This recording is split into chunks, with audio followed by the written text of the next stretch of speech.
her when I get home. Okay, so the plan is to leave. That's fair. The problem is I still care about her. And as messed up as it sounds, I don't feel as angry as I thought I would if I ever found evidence despite having the gut feeling. I feel numb, confused, and torn between leaving and hoping this is explainable. That's fair. That's sad. But also, leave. I think if you feel numb to this, it's not the right person. Because if it was the right person and this is the person that you thought you were gonna be with for the rest of your life, you would feel like throwing up and throwing yourself off a cliff at the same time. That's how that works. She's also been through some trauma earlier this year. She disclosed an SA incident, though details have changed each time it's come up, and I wonder if that's contributed to her behavior. But at what point do I stop making excuses for her choices? I mean, she's an adult and she can choose to cheat on you or not. You know, despite a terrible thing happening, she still needs to be held accountable for what she's doing, you know? I've thought about confiding in her dad because he's been through similar relationship issues and might offer some perspective, but I'm wary because their family is complicated and could backfire. She no longer comes over to my place and wants nothing to do with my family, yet wants everything to do with ours family, the guy that she slept with when they broke up. Dude, I'm done. Dude, run.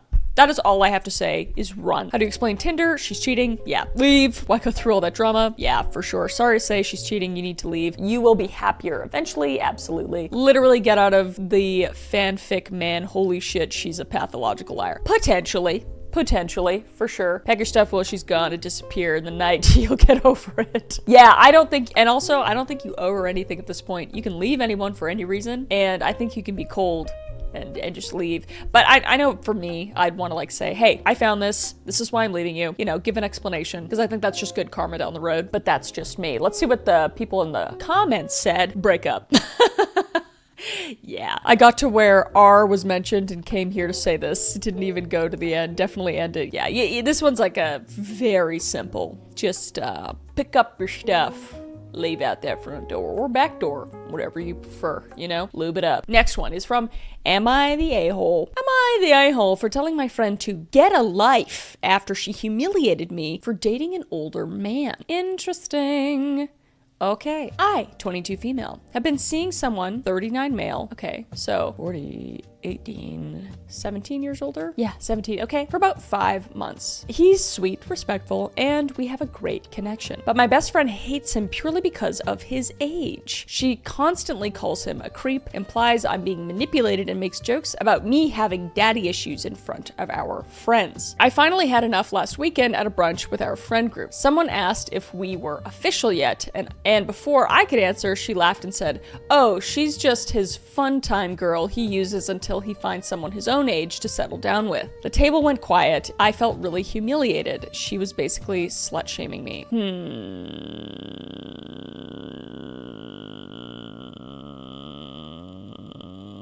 Okay.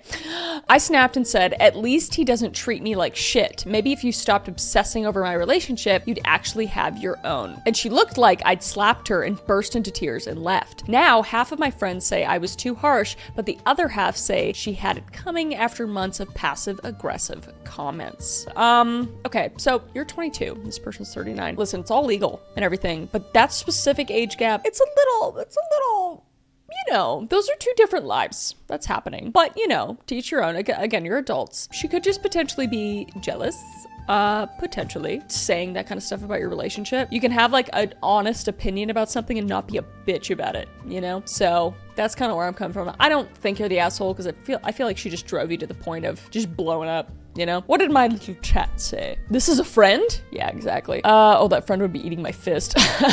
As long as both are consenting adults, who cares? Yeah, that's kind of how I feel. Watch out, she's going to steal your man. True.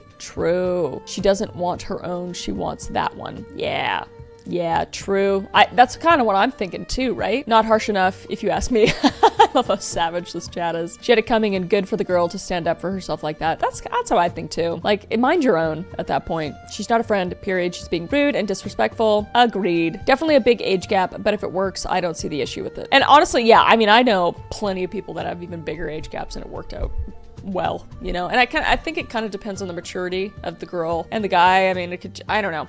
At that point, it's nobody's business, you know? So, yeah, I think you're not the asshole. What did the Reddit comments say? He's not interested in her frontal lobes. Oh my god. More her frontal appendages. What? He's interested in her frontal globes.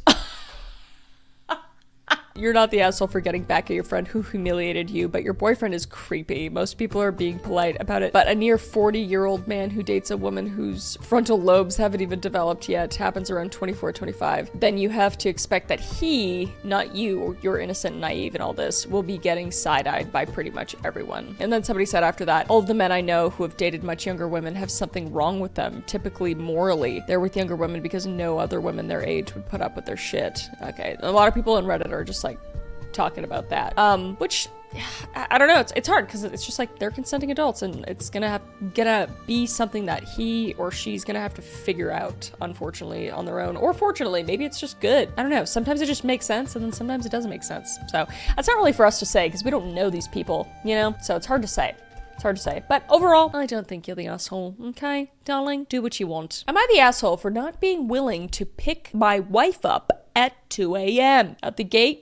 Gonna probably say yes, but we'll see. My wife has what are essentially house parties once a month with her friends where she gets plastered. She told me Saturday that they were doing it that night and asked if it would be okay picking her up. I've done this for her in the past, but felt like I needed to set some boundaries because her pickup time can range anywhere from 11 p.m. to well past 2 a.m. and it's absolutely miserable for me because I have to spend all night in waiting mode trying not to fall asleep until she decides she wants to go home. I told her I would be fine picking her up until midnight, but past that, she would need to either stay there and I could pick her up in the morning. This is a trusted friend and she's already had permission to crash there. Or she can take an Uber home. She tears into me over this, the details of which I won't go into here. She ends up apologizing for her behavior and agrees to the midnight compromise, but insists that I'm still in the wrong for not being willing to pick her up that late that night. Her friends are telling her that I was being an asshole over this, and my coworkers I've talked with about it have been pretty 50-50. While I sympathize with her about not wanting to take an Uber as a drunk woman at 2 a.m., I feel like I was more than reasonable to compromise, especially considering this was a friend's house she could crash at if she thought she was too drunk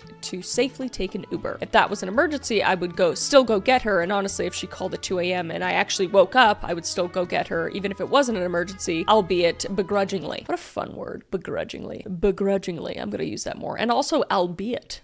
I like that a lot. I like that a lot. Some relevant background info is that I get up every morning at 4:30 a.m. because of my job. Likewise, try to go to bed at 8:30 p.m. While I didn't have to work the next morning, I'm a bit of a stickler for maintaining my sleep schedule and get pretty anxious when it's knocked too far off course. I was informed that this was happening the day of, so I had gotten up at the same time in the morning. 2 a.m. is extremely late for me, and driving can be dangerous. 100%. I can't nap to prep for this because I don't want to nuke my sleep schedule, and because of the wide range pickup times, coupled with the fact that I know that I probably won't hear my ringer if I nod off. No, you're not the asshole, in my opinion. This just sounds like you're trying to be really responsible. And she's trying to party and get lit and not compromise. That is literally it. What the fuck? You said you pick her up at midnight still? She could sleep there, you could pick her up in the morning. That's just not fair. That's crazy. What did my little beautiful little chat say? Not the asshole, not the asshole. Okay, yeah. You should always be willing to pick her up and keep her from drunk driving. She's vulnerable to take an Uber. You're her husband, pick her up, asshole. Okay, Jessica said, a lot of people said not the asshole, but Jessica said asshole. I understand what you're saying, but he did say that. He said, like, if I wake up to her, I will pick it up, but I don't think it's wrong for him to say, like, I can't stay up past this time because, you know, I really don't want to fuck up my schedule and all this stuff. If she's in danger, if she really needs, like, it's an emergency, he's saying that he'd go, but I don't know. I think they both hold reason in this, but she should be more considerate of habits as well. I think so as well. Like, if I asked my husband, I was like, can you please pick me up at 2 a.m.? I mean, he would, you know, so... But I understand he has to wake up at like 4:30 and he's got like a whole thing. So I feel like if this was once or twice situation, you should pick her up. If it's constant, you should stay the night or get a freaking Uber. Agreed. She's asking way too much. She's spoiled. Yeah, not the asshole. She shouldn't be partying if she doesn't want to compromise. Yeah. Pretty much, it seems like. Let's see what the comment said. Not the asshole. This would massively interfere with the sleep schedule you have for your job. She sprung this on you with hardly any notice. This is a planned situation in which she incapacitates herself and is expecting you to be her cab, whilst she can also just stay with a friend. She sorts out herself. What's her reason for not wanting to sleep at the friend's house? Yeah, interesting. One of the other comments said, honestly, I'm not super clear why she can't sleep at the friend's house either, lol. I think from her POV, based off of what she said to me after I refused. It's not about if she can sleep there or get home safely. It's that she's taking my refusal as me telling her I don't care about her enough to do it, which I think is a little unfair. Yeah, I think so. She has that option